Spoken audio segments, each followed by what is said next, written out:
Kamusta po mga katambay? Si Kamanong po sa Tambayang Makabayan. Ito po, kalat na kalat no po itong balitang ito sa social media mga katambay.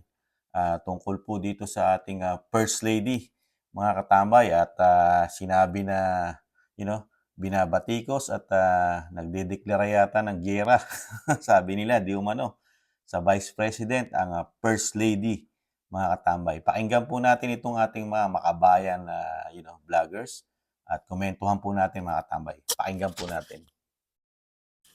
Kamailan sinabi ni Pangulong Bongbong Marcos Jr. na complicated ang relasyon ng pamilyang Marcos at Duterte sa kasalukuyan, tila warning na nga ito sa mga supporters ng Duterte na anumang oras ay maghihiwalay na ang Marcos at Duterte bilang magkaalyansa sa politika.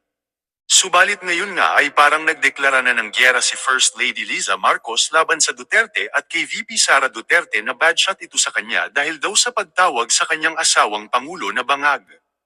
Ginagawa daw lahat ni PBBM na protektahan si Vice President Sara Duterte, at sa iba pang sinabi nito na parang si Vice President Sara Duterte pa ang masama. Ginawa ng unang ginang ang mga pahayag sa interview nito kay Anthony Taberna, na tila nagpapavictim pa daw at nagpapaawa sa publiko. Lahat ng masasamang salita daw ay binitiwan ng mga Duterte sa kanya at sa kanyang asawa na minsan di daw ginawa sa kanila kahit ni Leni Robredo. Gayunpaman, binalikan naman ng mga personalidad kung totoo ba itong sinasabi ni Liza Marcos na hindi nila inaway ang mga Duterte. Bago tawaging bangag ni FTRRD si Marcos, di ba dapat tanungin ni Liza Marcos kung ano ang ginawa ni Sandro Marcos at Romualdez K. Digong, pinagtanggol ba ng presidente o ni Sandro Marcos ang vice-presidente ng kuyugin nito ng mga dilawan ukol sa isyu ng confidential funds? Isama na natin ang usapin ng pagpapasarado ng SMNI na una pa man alam ni Liza Marcos na ito ang tumulong sa kanyang asawa na media para manalo, at alam din daw ni Liza Marcos na ito ang platform ni Digong para magsalita at labanan ang mga teroristang NPA. Ang mga sagot ni Liza Marcos kay Taberna ay siyang naratibo ng mga kritiko ng Vice-Presidente una pa man. Kaya naman ang veteran actress na si Vivian Velez ay may supalpal kay Liza Marcos dahil aniya ay who initiated the conflict and the sabotage the so-called uni team? Kayo yun, di ba? Hello, Tamba, who is he to you? Also, weren't you the ones who begged Sara to run alongside your husband, relying on Duterte's supporters? Budol nga? Sara holds the position of vice president, yet you seem to be assuming that you have the people's mandate to declare, she's a bad fit for me. Bad shot na siya sa akin. Who are you, really? Just from this statement alone, your arrogance is glaringly evident. Claiming to have always been kind to her, but now withdrawing support for what reason? Do you really think Sarah should control everyone around her? Is she your husband's keeper? Sama-sama daw tayong babangon muli, ngek, kayo lang ang sama-samang bumangon para maging milyonaryo. It is clear that you are a manipulative and self-serving individual. Remember, you are only the First Lady for a limited time. The people bestowed that title upon you temporarily. Proverbs 16:18 warns, pride goes before destruction, a haughty spirit before a fall. Luke 14:11 states, for all those who exalt themselves will be humbled, and those who humble themselves will be exalted. Ayon naman kay Joy De Vivra ay, may Yan po mga katambay. Talagang ang First Lady pa mismo, bad shot ang Vice President Sara Duterte mga katambay. Tama yung sinabi ng ating makabayang vlogger mga katambay. Ibabalik tanaw po natin. No? At yung mga nagsusuri po nating mga makabayang vlogger. Alam po at alam din ni Kamanong kung ano po ang tunay nangyari, di ba? Kaya lang po ang media at ang ibang nasa social media di umano na tinutwist po nila yung istorya, yung kaganapan po sa ating politika, di ba? Hindi po nila inalam kung ano ang punot dulo at kung saan nagsimula ang pamumulitika ng administrasyon na kasama, di ba? Yung pinsan na nasa kamara at mismo yung anak na congressman ng First Family, di ba? Na binakbakan talaga nila doon. Talagang, halos dikdikin, sabi nga nila. para ikabit do'n sa korapsyon na confidential fund na wala namang napatunayan at mismong ang COA, walang sinabi ang COA na may korapsyon do'n sa confidential fund. Natigil na po sila ro'n, eh, wala na. Hindi na po inuungkat 'yun ng Kamara at ng, Senado, mga katambay. At, mismo First Lady pa, mga katambay, ang nagdedeklara ng ano, bad shot. Bad shot ang, ating Vice President sa kanya. Eh, halal ng bayan ng, Vice President. Siya po'y hindi hinalal ng bayan. Eh, siya po'y, bit-bit lang ng, Pangulong Marcos bilang, asawa, 'di ba, mga katambay?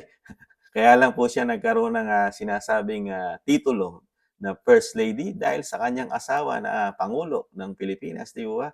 Pero never, ni isang boto ng Pilipino, wala pong natanggap ang First Lady, mga katambay. Pero ang, VP Sara, ang nagdala, yun po totoo, ang nagdala ng napakalaking boto dito sa presidente natin ngayon na si PBBM ay mga Duterte, mga Duterte. Kahit naman po si kahit naman si Kamanong, mga tambay, kaya bumoto kay PBBM dahil sa Duterte, 'di ba? Dahil kay Sara, mga tambay.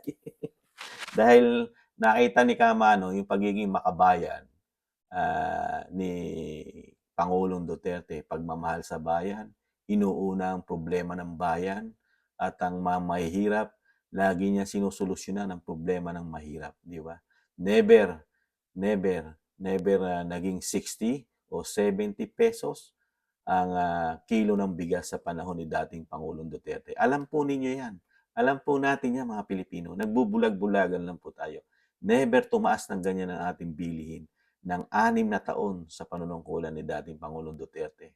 Pero ngayon, parang tanggap na mga media ang nangyayari sa ating kahirapan sa ating bansa, mga tambay. Tanggap na tanggap po nila, lalo nung mga, enforcement sa social media, tanggap na tanggap ang, mga Pilipinong, kawalan ng trabaho, 'di ba? At napakatindi na ng, pumapasok na droga sa ating bansa, krimen, nagbabalikan na naman ng mga adiksyon. Tanggap po ng mga media yan, mga tambay. At napakagaling pa rin po ng performance. Pero pagdating po sa survey, bumubulusok naman po pababa ang asawa ng First Lady, ang Bongbong Marcos. Pababa ng pababa ang, kanyang approval at trust rating. At mismo pa ang kanyang vice presidente naman ang nananatili lagi sa top. Kaya isa na rin sa magseselos po, magseselos. Ikaw, presidente, nauungusan ka pa sa performance at, approval trust rating ng iyong vice president. Abay, nakakahiya yun. Nakakahiya dahil nasa iyo lahat ang asset at kapangyarihan ng bansa. Tinatalo ka pa ng vice presidente mo na limitado lang ang kanyang asset. Di ba? Nakakahiya po yun sa bilang presidente, di ba? Saka isa pa, Madam President, kayo po ang, talagang, nagpapabagsak di umano, sa pamumuno po ng, speaker o sa Kamara, di ba? Dahil, gumawa po kayo di umano ng sabi nila na enforcement na nagmula sa Kamara para pabagsakin ang VP Sara. Saka, wala na po kasi utang na loob, sa ating mga Pilipino kasi ang mga Pilipino gising na, di ba? Alam naman natin, mga Pilipino, tayo'y marunong tumanaw ng utang na loob. Dahil alam naman natin na kung hindi dahil kay VP Sara, hindi naman po talaga mahihirapang manalo ang PBBM, mga katambay. Lalo kung ang kalaban niya, si VP Sara, nung mga panahon na presidente ang kanyang ama. Real talk tayo, real talk, mga katambay. Dahil lahat ng, po pwedeng gawin ng ama, resources, nasa pwesto ang kanyang ama at pwedeng isuporta sa kanyang anak, di ba? Samantalang may history naman ng, PBBM na talagang, kay VP Leni nga, hirap na hirap siyang nanalo, di ba? Kahit sabihin nila dinaya, paano mo sasabihin dinaya, nakaupo nga yung sinasabing nanalo, Saka nagprotesta, dinaan naman sa proseso. Ang sinabi ng, Korte Suprema at ng COMELEC, talagang, natalo ang, BBBM at nanalo ang VP Leni, di ba? Dahil, yun ang proseso ng batas. Kaya malabo 'yun. Saka ang First Lady, nakita niyo po yung mga style niya na talagang, pambabastos di umano sa VP Sara, di ba? Yung mga dinadaan-daanan lang na parang parang walang nakita, di po ba? At talagang, talagang, kumbaga sa ating mga Pilipino, eh, hindi man lang magpakitang ano, yung kahit plastic man lang ano, makipagplastikan ka man lang kahit sa harap ng kamera, di po ba? Na batiin mo man lang yung tao na kinabubwisitan mo di umano, 'di ba? Sa kanya hindi po gano'n, eh. Halal ng bayan at kung hindi naman kay VP Sara mga katambay, sa panliligaw ni Senadora Amy Marcos. Kaya nga sabi ng mga karamihang Pilipino, nabudol din daw tayo, sabi nila di umano, nabudol din daw tayo ni Senadora Amy Marcos. Dahil sabi ng mga Pilipino, eh, alam daw pala ni Senadora Amy Marcos na si Bongbong Marcos ay gumagamit ng bawal na gamot, di umano, ng cocaine, nagdodroga, pati ang asawa. Mga kababayan, yan ang sinasabi sa mga sa mga social media ngayon. Lalo si Maharlika, talagang tahasang sinasabi na durugista at polboronic ang itong presidente at first lady. At hindi naman po nila masalag at ma-question at hindi nila kayang patunayan, sabi ni Maharlika, na sila malinis na presidente at malinis na first lady. Di ba ba? Kasi sa nakikita po ni Kamanong at ng mga nagsusuri, dahil mismo yung press secretary niya na si Trixie na natanggal o nag-resign, eh nagsasabing ito po ang talagang malaking problema ni PBBM habang tumatagal ang kanyang administrasyon, nakakabit sa kanya ang isyung droga sa First Family, eh talagang unti-unti mawawala ng tiwala ang mga Pilipino dito sa Marcos. At ito pong problema na ito, nakikita rin ni Kamanong, dadalhin po ito sa kaanak-anakan at kaapu-apuhan ni Pangulong Marcos yung issue na droga sa kanilang mag-asawa. Di po ba? Hanggang hindi nila nilulutas at tinutuldukan at pinakikita sa sambayang Pilipino na sila ay hindi drug addict at hindi addicted at hindi user ng pinagbabawal nating gamot. Sa buong mundo, alam naman natin problema ng buong mundo yan, ang droga, cocaine, at kung ano-ano pang mga bawal na gamot. Di ba mga kamay? Kaya ganun na lang po ang mangyayari po dito talaga kung hindi sasagutin ang ng first family, lalo ng first lady, yung mga issue na talagang napakabigat na binabato sa kanilang mag-asawa. Eh ganyan na lang po talaga gagawin nila. Magbabatuhan na lang po at dadaanin na lang po sa ganyan na parinig, mga bad shot na parang ang masama si ganito, masama si BP pa ang may depresya, na lahat ng problema naman ay sa kanila galing, di ba? At talagang wala po silang magawa dahil nga hindi nila kayang pabagsakin ang BP Sara. Dahil nga nung makatikim sila at makabalik sa kapangyarihan, sabi ng ating mga kababayan, eh talagang kapit-tuko na, di umano sila. At dahil mismo yung mga kamag-anak corporation ang gusto nang ipalit ng napakaagang pamumulitika ang ginawa nila kay BP Sara.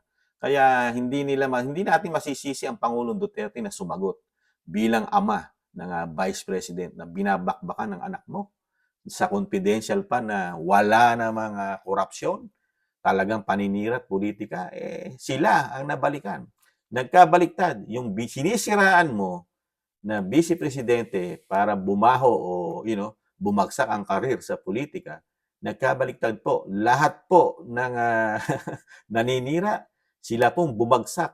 Bumagsak po ang political career, lalo po sa pinakamataas na posisyon, yung sinasabi natin, presidente. Bagsak. Nakita niyo po yung nagpapakilala sa atin na napakagaling na speaker, di ba? Na napakagaling, panay ang pamimigay ng ayuda, na wala namang matinding nangyayaring sakuna o trahedya sa ating bansa, pero nagwawaldas di umano ng kabanyaman ng ating bansa, ng pera, na hindi trabaho ang ibigay sa ating mga Pilipino. Ang binibigay pera na panandalian lang nauubos na. Samantalang kung trabaho pang matagalan, di ba? Ano po nangyari? Sad-sad kulelat po sa pinakamatataas na posisyon sa trust and approval rating, mga katambay. Sad-sad. Kaya po, yun po naninira pa yun kay VP Sara. Pero si VP Sara, kahit anong paninira ng social media, ng media di umano, nandiyan pa ang mga aktivista, Makabayang Black, you know, at kasama pa ang mga sinasabing oligarch di umano, pinagtutulong-tulungan, kinabitan ng napakarami issue. Napakaliit lang ng porsyento ang natapyas sa kanyang approval at trust rating. Samantalang lahat ng nanira, puro bumubulusok pababa, mga katambay. Kaya ito po, lalo pong mapapasama ang administrasyon ni Pangulong Marcos pagka ganito po ang laging interview at sasabihin ng parang palaban na First Lady, lumalaban na sila ang may gawa ng problema nila. Lalo po silang malulubog sa kumunoy, mga katambay. Ganyan po ang mangyayari po sa pamilya Marcos. Dahil ang tao'y gising na sa social media, alam na ang galaw ng bawat politiko ng ating bansa ngayon, mga katambay. Wala na pong maitatago ang mga politiko sa ating bansa, mga katambay. Di po ba? Real talk. Wala. Bukas ang mata, bukas lalo ang social media, lalo yung mga may cellphone, napakadali. Nakikita ang galaw nila at ang performance nila. Kitang-kita. Hindi mo po pwedeng itaas ang iyong performance sa iyong bansa kung dadalhin mo lang kami sa pagbiyahe, pagpunta sa mga bansa na sasabihin na napakaraming bilyon-bilyon na iuwi na pledge. Hindi nararamdaman ng mga Pilipino yan. Dahil ganun pa rin ang nararamdaman ng mga Pilipino. Napakataas ng bilihin, napakataas ng bilang na walang trabaho sa ating bansa. Paano mo sasabihin, na napakagaling mong presidente? 2 taon na. Wala ka pang nagagawa sa mga mahihirap. Yung 20 pesos na pangarap lang, First Lady, Madam, ng iyong asawa, nanatiling pangarap na lang, mga katambay. Samantalang si dating Pangulong Duterte, nagkaroon pa ng pandemic, hindi nagpapangsyon ng buong mundo, lalo ang Pilipinas. Never tumuntong ng 70, 70 plus, 60 plus ang kilo ng bigas. Mga katambay, ito, nagpapangsyon ng bansa. Halos sa lahat negosyo bukas na, open ang business. Pero ang bigas, parang ginto na, mga katambay. Ginto. Pero ang sweldo naman natin, hindi. Ginto. Parang mahina pa sa tanso ang quality ng sweldo natin, mga katambay. Kaya nakakalungkot lang. Kayo po, mga katambay, ano ang masasabi nyo dito sa parang daw nagpapaawa pa na First Lady na parang sila'y aping-api pa, mga katambay. At ang mga Duterte pang nagbigay ng problema sa kanila at sinasabing sa bayan dahil doon sa issue na droga. Patunayan niyo po muna ninyo. Madam First Lady, patunayan niyo po na talagang malinis po kayong mag-asawa sa aming mga Pilipino. At mismo kami po, si Kamanong, talagang hihingi at bibilib sa inyo. Pasensya at magiging proud kaming mga Pilipino dahil meron po kaming First Lady na hindi gumagamit ng droga at meron kaming presidente na hindi addict sa droga. Di ba? Yun ang the best na gagawin po ninyong mag-asawa para maibangon nyo po, lalo po sa buong mundo, yung issue na yan. Dahil yan po kalat na po sa buong mundo na merong presidente na addicted o user ng cocaine. Di ba? Hindi nyo na po mabubura yan hanggang hindi po kayo nagpapadrug test. Hindi mabubura po yung issue na yan. Dadalin po ninyo yan hanggang sa sinasabing kahuli-hulihan ng ating buhay kung hindi nyo lilinisin ang inyong pangalan, Madam First Lady and Mr. President. Di ba mga tambay? Yan lang po mga tambay ang komento natin sa First Lady na talagang ipinakita na ang kanyang pakikipaglaban sa Vice President BP Sara Duterte. Yan lang po mga tambay, si Kamano po, nag-iiwang po. Mahalin natin ating bansa at tis-tis lang po. Makakabangon pa ang ating bansa. Tis-tis lang. Bye-bye!